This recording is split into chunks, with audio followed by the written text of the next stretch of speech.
चलिए यहाँ पे हम ट्रायंगल के सिमिलैरिटी को उसके एरिया से रिलेट करने की कोशिश करते हैं। जैसे कि यहाँ पे देखते हैं कि यहाँ हमसे क्या पूछा गया है और क्या हमें यहाँ पे बताना है। यहाँ मुझे दो ट्रायंगल्स, एक्चुअली यहाँ पे बहुत सारे ट्रायंगल्स हैं, लेकिन एक बड़ा ट्रायंगल मुझे ये दिख रहा है ABD, और उसको हमने यहाँ पे एक PR इस लाइन सेगमेंट से कट किया है, तो हमें एक दूसरा ट्रायंगल मिल गया है APR। अब PR जो है BD के पैरेलल है, ये PR जो है ये BD के पैरेलल है,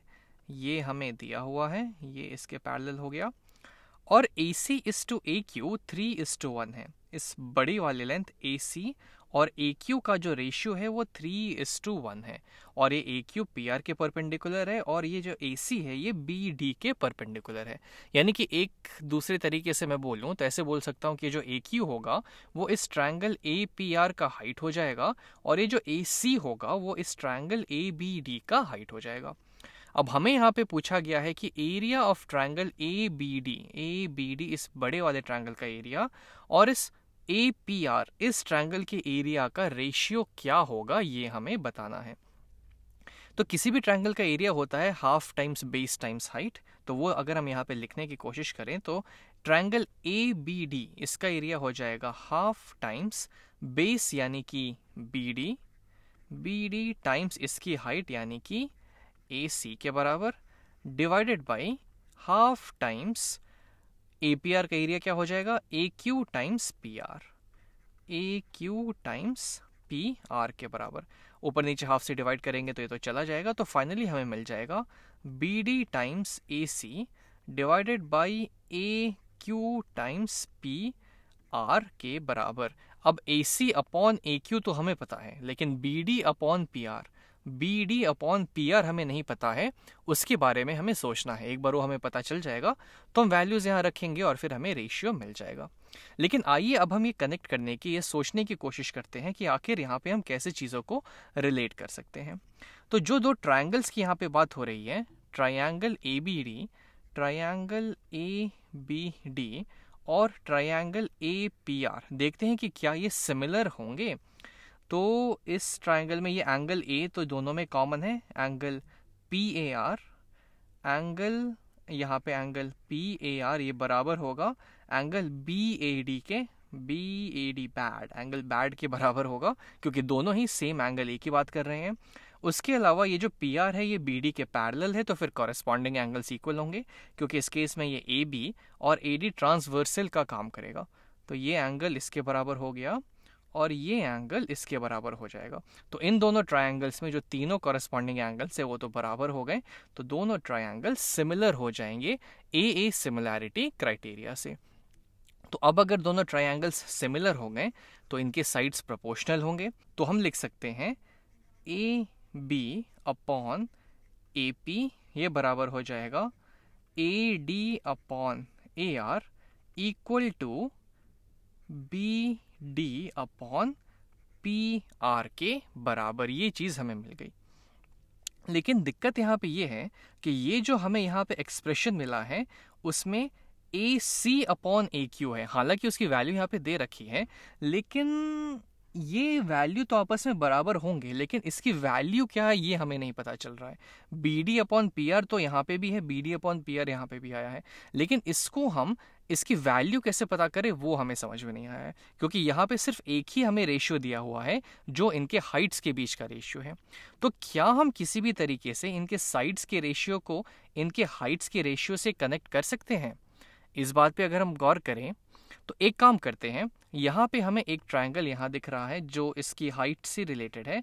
AQP एक ये ट्रायंगल हो गया, और एक दूसरा ट्रायंगल जो मुझे इसके सिमिलर लग रहा है वो ये बड़ा वाला ट्रायंगल ACB।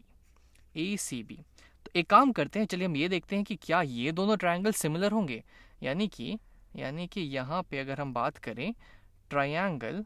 AQP और ट्रायंगल ACB, ये छोटा ट्रायंगल और ये बड़ा ट्रायंगल, क्या ये सिमिलर होगा? तो मेरे ख्याल से सिमिलर ही है दोनों, क्योंकि ये 90 है, ये भी 90 है, ये पी आर जो कि बी डी के पैरेलल है, तो कॉरेस्पॉन्डिंग एंगल इक्वल हो गया, और ये वाला एंगल तो दोनों में कॉमन है ही, तो ये दोनों तो ट्रायंगल्स आपस में सिमिलर होंगे ही ए सिमिलैरिटी क्राइटेरिया से। तो अब अगर ये सिमिलर हो गए तो इनके साइड्स प्रोपोर्शनल होंगे, यानी कि हम बोल सकते हैं कि बड़े वाले ट्रायंगल का side A B divided by छोटे वाले का कॉरेस्पॉन्डिंग साइड ए पी, ये हो जाएगा ए सी अपॉन ए क्यू के बराबर, ए सी अपॉन ए क्यू के बराबर, इक्वल टू यहाँ पे B C upon P Q, B C upon P Q के बराबर।